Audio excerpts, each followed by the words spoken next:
웬만한 모노레일 생각하시면 안되고 가장 좁은 보태석 경운기 생각하시면 돼요. 엄청 덜컹거려요. 안녕하세요, 동캣플렉스의 동캣입니다. 지난 영상에선 제가 캐리비안 베이 무료 꿀팁을 보여드렸어요. 그리고 오늘은 가짜 파도 말고 진짜 파도가 철썩이는 해운대로 가보겠습니다. 제가 해운대 아주 여러 번 가봤는데 해운대는 무조건 멋진 바다가 핵심이에요. 그래서 이번 영상에선 해운대 바다를 다양하게 즐겨보고 마지막엔 해운대에 떠오르는 하프 블루라인 파크 스카이캡슐 이용 꿀팁까지 알려드릴게요. 차를 몰고 서울에서 부산까지 가는 동안 아무것도 안 먹었습니다. 왜냐? 해운대에 있는 맛집을 가야 되니까. 바로 짜장면이랑 탕수육이 맛있다는 중식당 레드도어로 갔어요. 짜장면 그리고 탕수육까지 시켰고요. 와사이랑 단무지 김치까지 밑반찬 세팅하니까 먼저 탕수육이 나왔습니다. 찍먹파들에겐 죄송하지만 부먹으로 나왔어요. 찍먹이든 부먹이든 그냥 음식점에서 주는 방식으로 먹습니다. 부먹이나 찍먹 다 그 나름대로 맛이 있잖아요. 근데 23,000원짜리 탕수육인데 양이 꽤 넉넉하네. 야채도 신선한 놈들로 들어가 있고 맛은 미쳤습니다. 이거 부먹으로 주신 이유가 있네요. 아삭함이랑 쫀득함이 공존하는 맛이에요. 소스는 좀 달짝지근한데 야채도 식감이 살아있고 무엇보다 튀김옷이랑 돼지고기의 비율이 아주 적절해요. 탕수육은 튀김옷이 너무 두꺼우면 느끼하고 고기가 두꺼우면 퍽퍽하죠. 근데 여기 레드도어 탕수육은 그 비율이 너무 좋아서 계속 먹을 수 있었습니다. 유일한 단점은 커다란 오이가 미끄덩미끄덩 젓가락 사이로 계속 빠져나가는데 맞습니다. 제가 젓가락질을 못해서 그런 거죠. 암튼 그렇게 탕수육 먹는 중에 대망의 짜장면이 나왔어요. 면 위에 넉넉하게 양파랑 돼지고기 들어가 있는 짜장 소스가 올라가 있고 맛은 유니 짜장이랑 옛날 짜장 그리고 기사식당의 짜장면 사이 어디쯤 있는 맛이에요. 호불호 없이 드실 수 있는 맛입니다. 하지만 소스가 꾸덕하지 않고 좀 묽은 편이어서 전형적인 동네 중식당 스타일은 아니었어요. 전 개인적으로 짜장면도 괜찮았지만 탕수육이 훨씬 더 좋았습니다. 여기 레드도어에 오시는 분들 탕수육은 꼭 드세요. 그렇게 밥을 먹고 나니까 배도 부르고 천국이 따로 없는 것 같네. 하지만 해운대의 천국은 따로 있습니다. 바로 해운대 파라다이스 호텔로 가서 해운대의 대표 5성급 호텔 바로 여기 아니 저긴가 이쪽인가 저쪽인가 헷갈려 하시는 분들이 있던데 여기가 본관 저쪽이 신관이에요. 본관이 조금 더 오래된 놈 신관은 새로 지은 놈. 근데 제가 두 곳 다 방문해본 결과 룸 컨디션은 본관도 크게 나쁘지 않아요. 저는 신관 디럭스 더블 시티뷰 룸을 예약했고요. 방부터 한번 살펴보면 널찍한 욕실에 세면대가 있고 그 위에 컵 2개랑 칫솔 치약 2개 샤워캡, 면봉, 빛, 록시땅 바디 로션이랑 컨디셔너 그리고 록시땅 비누 하나도 놓여있어요. 기대가 딸린 변기랑 커다란 욕조 그 옆엔 샤워기도 따로 붙어있습니다. 어메니티도 록시땅 제품이었고 옷장엔 샤워 가운 2개, 슬리퍼 2개, 금고, 런드리백이랑 슈미트가 있습니다. 미니바를 보면 와인잔이랑 글라스잔 그리고 생수, 커피포트, 머그잔 2개, 코코 커피 2개, 알트하우스 티 2개, 오설록 녹차 2개, 와인 오프너가 있어요. 사람들을 유혹하는 과자도 있고 음료수도 있지만 싹 다 유료니까 참고하시고 넓은 침실을 보면 킹사이즈 더블 침대랑 TV, 책상이랑 공기청정기 그리고 소파 침대가 하나 더 있습니다. 근데 소파 침대가 뭔데? 본캐 쪽요 앞으로 침대 세팅 시작 쿠션이랑 매트 분리 소파 아래쪽을 잡는다 걸친다 그럼 이렇게 침대가 되는 거죠. 그럼 다시 소파로 만들려면 조립은 분해의 역수 다시 반대로 접고 매트 넣고 쿠션 넣고 소파로 변신 완료. 3인이 와도 끄떡없겠죠. 이제 이 방의 핵심 대망의 뷰를 보면 시원한 바다가 보이는 오션뷰가 아니라 시티뷰예요. 근데 미쳤습니다. 진짜 멋있어요. 낡은 건물부터 초고층 아파트까지 그야말로 해운대란 도시를 잘 보여주는 시원한 뷰예요. 근데 왜 시티뷰지? 아까 시작할 때 해운대는 바다가 핵심이라고 했는데 걱정하지 마세요. 충분히 바다를 즐길 수 있는 다양한 방법이 많습니다. 그러니까 방에서만큼은 저 드넓은 시티뷰를 보는 것도 괜찮아요. 저 역시 잠시 창밖을 보면서 휴식이 아니라 너무 졸려서 그냥 좀 자고 싶었는데 해운대까지 왔으니까 바다를 경험해야죠. 바로 해운대 바다를 즐기는 첫 번째 코스 신관 4층에 있는 야외 수영장 오션 스파풀부터 가볼게요. 직사각형 형태의 수영장이 하나 있고 자쿠지도 2개 마련돼 있고 선베드도 있고 구명조끼에 풀사이드 바도 있는데 무엇보다 바다가 있죠. 제가 얼마 전에 강남 힐튼에서 인피니티 풀 보여드렸는데 거기서 봤던 강남 도심이랑 여기 해운대 해변 뷰가 정말 천지차이에요. 수영하다가 자쿠지에 앉아서 바다 보고 또 수영하다가 자쿠지에 앉아서 바다 보고 그리고 수영 그리고 또 바다 그리고 또 수영 그리고 또 바다 이렇게 반복하면 신선 노름이 따로 없습니다. 저도 자쿠지에서 몸을 좀 지져봤고요. 수영도 좀 해보려고 했는데 엄청난 단점이 하나 있어요. 사람이 너무 많습니다. 이날 평일인데도 수영을 할 수 있는 공간이 부족했습니다. 그러니까 수영은 이따 밤에 와서 하기로 하고 바로 본관 쪽으로 넘어갔어요. 거긴 왜 가는데? 해운대 바다를 즐기는 두 번째 코스 시메르가 있어요. 제가 전에 인천 파라다이스 시티를 소개해드린 영상이 있는데 거기서 봤던 거대하고 럭셔리한 워터파크 시메르는 아니에요. 여기 부산 파라다이스 호텔의 시메르는 워터파크 아니고 스파 시설이에요. 대략 10여 개의 탕이 마련돼 있고 근사한 조경 그리고 건식 사우나도 있습니다. 하지만 해운대는 뭐다? 역시 바다다. 멋있는 해운대 바다를 보면서 뜨끈한 스파를 즐기는 게 백미예요. 뒤쪽으로는 아이들 놀 수 있는 키즈풀도 있고 먹을 것도 팔고 있는데 떡볶이랑 어묵이 땡기네. 아니 아까 짜장면이랑 탕수육까지 많이 먹었잖아. 원래 물속에 들어갔다 나오면 배가 고파요. 물론 여기서 파는 17,000원짜리 10원짜리 떡볶이랑 어묵을 사 먹진 않겠습니다. 호텔에서 차로 딱 3분 거리 빨간 떡볶이로 갔어요. 여기가 그렇게 유명하다고 해서 매번 와보려고 하다가 이번에 처음으로 왔는데 무려 포장만 가능한 부산의 대표 떡볶이 맛집이에요. 저는 마감 직전에 가서 마지막 남은 떡볶이랑 순대 그리고 어묵까지 포장을 했어요. 부산 스타일로 순대를 찍어 먹을 쌈장도 같이 주셨는데 자, 먼저 떡볶이부터 한 입. 빨간 떡볶이니까 매울 줄 알았는데 안 맵고 좀 짜요. 다음은 순대 쌈장에 찍어서 먹었는데 쫄깃하고 고소하지만 쌈장도 좀 짜요. 그럼 어묵은 이것도 짠데 먹으면서 어떤 조합이 괜찮은지 좀 찾아봤는데 제가 찾은 방법 먼저 순대에 쌈장을 아주 조금만 찍어서 먹어줍니다. 그리고 나서 떡볶이는 쫄깃한 식감을 즐기면서 드시면 돼요. 마지막으로 어묵으로 맛을 한번 헹궈주면 좀 짜긴 하지만 뭔가 밸런스가 맞는 느낌이에요. 그리고 무엇보다 떡볶이 떡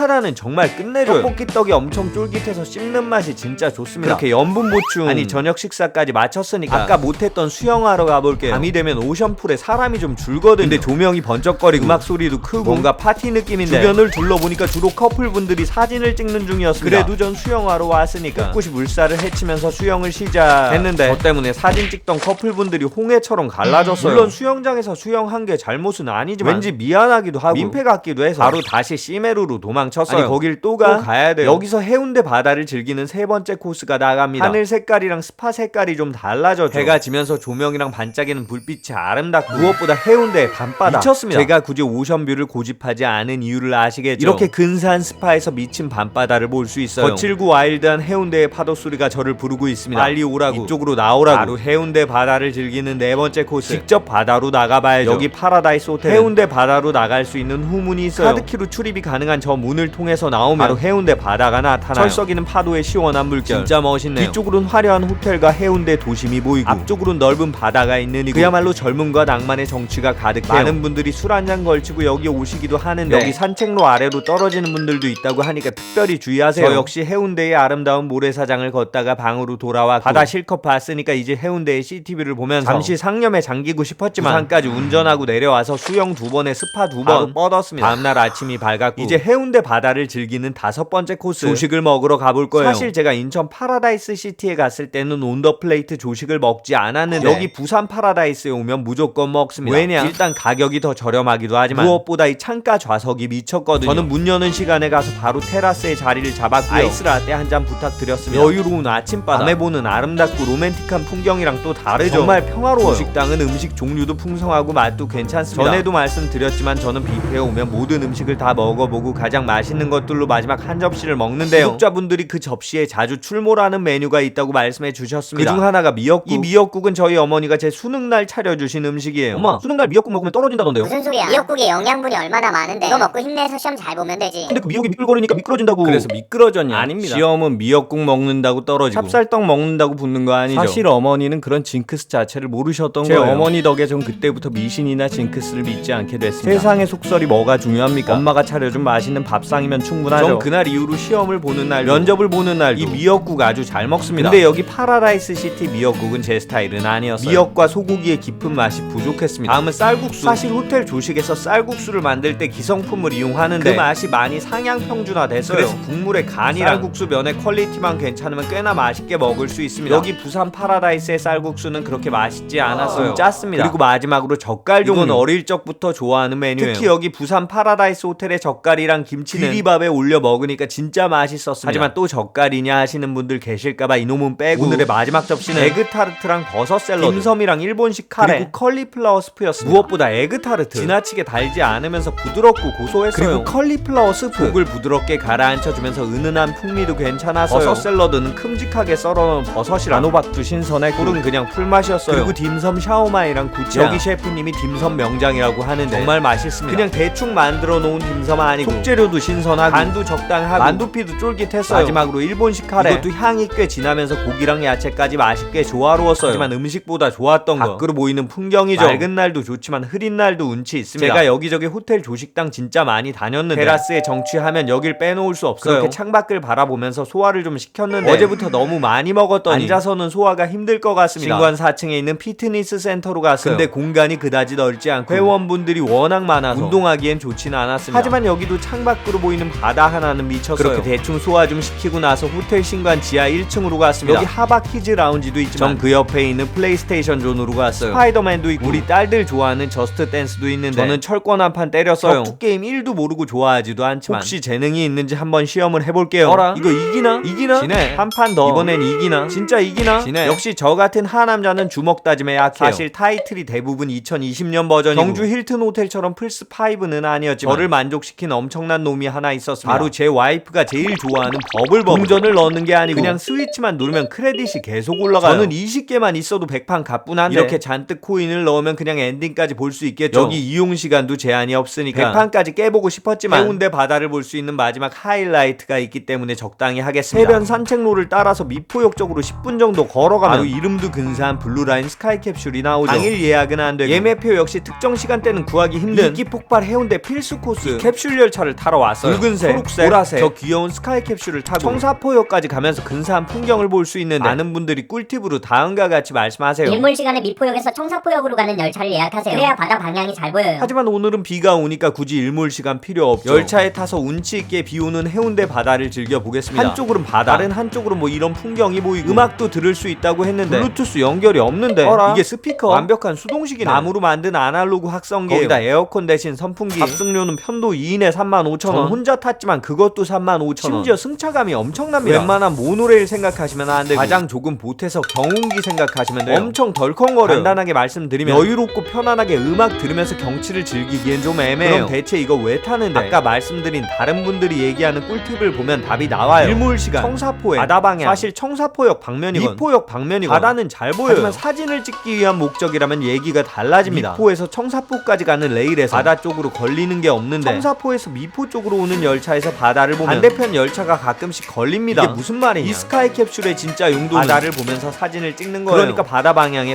걸리적거리는 게 없는 이 청사포행 열차를 타라고 다들 추천을 하는 거죠. 미포에서 청사포까지 예쁜 열차를 타고 석양을 배경으로 사진을 찍을 수 있다는 거예요. 이렇게도 찍고 저렇게도 찍고 요렇게도 찍고 무려 20분 동안 시속 4km 정도로 아주 천천히 운행하니까 사진 수십 장, 수백 장 계속 찍으면 1000장도 찍을 수 있겠죠. 하지만 이 캡슐 열차의 승차감은 정말 꽤나 아니 좀 많이 아니 솔직히 너무 덜컹거렸어요. 물론 덜컹거리긴 해도 낮잠을 자는데 지장은 없었고요. 느릿느릿 20분 걸려서 청사포역에 도착을 했습니다. 그럼 여기서 다시 해운대까지는 어떻게 돌아가는데? 당연히 스카이캡슐 타고 돌아가는 방법이 있는데 이 승차감을 굳이 한 번 더 거기다 예매도 빡세죠. 물론 여럿이 타는 해변 열차를 타고 다시 돌아갈 수도 있는데 열차에 사람이 너무 많아요. 그냥 블루라인 파크 간단하게 분위기만 즐기면서 편한 동선을 얻을 수 있는 코스는 없냐? 있습니다. 그 방법은 제가 다음 영상에서 해운대의 또 다른 5성급 호텔과 같이 최대한 알차게 소개해 볼 테니까 많이 기대해 주시고 구독, 좋아요, 알람 설정에 댓글까지 부탁드리겠습니다. 사실 전날 스카이캡슐 열차를 혼자 타는 사람은 저밖에 없었어요. 만약에 와이프랑 같이 왔다면 아이들과 같이 왔다면 덜컹거리는 승차감조차 낭만으로 느꼈을 그건 아닐 것 같습니다. 솔직히 혼자 하는 여행의 행복감도 꽤나 커요. 하지만 이 버블버블 이건 꼭 다음에 아내랑 같이 와서 100판까지 깨보고 싶었어요. 사실 예전에 데이트할 때 이 버블버블 가끔 했거든요. 이거 하는 방법이 있어. 자, 나만 따라해. 이쪽으로 미리 와서 자리 잡고 그냥 대충 하면 안 돼? 웬만하면 잘하는 방법으로 하는 게 좋잖아. 게임인데 그냥 재밌게 해. 그게 방법이야. 거품 쏜다. 받아. 철저하게 계획하는 것도 좋지만 그때 재밌는 방향으로 경험하는 것도 나쁘지 않아요. 탕수육은 찍먹의 맛이 있고 우먹의 맛이 있죠. 순대 역시 소금에 찍어 먹을 수도 있지만 쌈장에 찍어 먹을 수도 있습니다. 맑은 날에 바다도 좋지만 흐린 날도 운치가 있어요. 아내가 얘기한 게임하는 방법처럼 뭐든 재밌게 맞이하는 게 중요하겠죠. 100판까지 완벽하게 클리어하진 못해도 꿀같은 휴식으로 크레딧을 충전하면서 계속해서 인생이란 게임을 재밌게 헤쳐나갈 수 있는 여러분의 내일을